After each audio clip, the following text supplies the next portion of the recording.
நான் பாரத் வித்யா பவன் மெட்ரிக் மேல்நிலைப் பள்ளியில் பயின்று வருகிறேன். நான் இன்று முதல் இந்திய சுதந்திர வீரர் தீரன் சின்னமலை கவுண்டரை பற்றி ஒரு சில வார்த்தைகள் பேச வந்துள்ளேன்.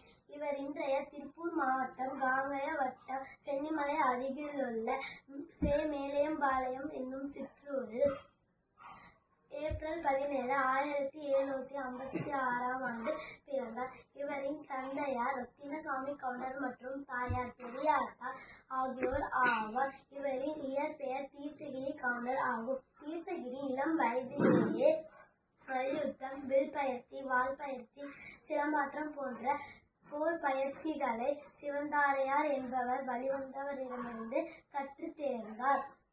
கொங்கு நாடு அப்போது மைசூர் ஆட்சியில் இருந்ததால் கொங்கு நாட்டு வரிப்பணம் சங்ககிரி வழியாக மைசூர் அரசிற்கு சென்றது. அப்போது வரி கொண்டு சென்ற வரித்தண்டல்காரரிடம் சென்று சென்னிமலைக்கும் சிவன்மலைக்கும் இடையிலே ஒரு சின்ன மலை பறித்ததாக சொல்லி அனுப்பினார். டிசம்பர் 7, 1782 ஹைதரின் மறைவிற்கு பின் திப்பு சுல்தான் மைசூர் பட்டணத்தில் ஆட்சிக்கு வந்த கிழக்கிந்திய கம்பெனி அதை எடுத்து கடும் போர் செய்து வந்தார்.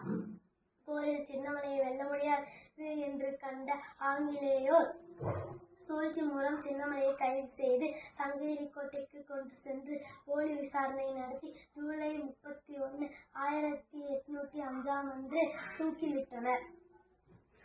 அவருடன் சின்னமலையின் தம்பியார்களையும் தூக்கிலிட்டனர். அவருடன் சேர்ந்து படைத்தலைவர் கருப்பு சேர்வையும் தூக்கிலிட்டனர். நன்றி, வணக்கம்.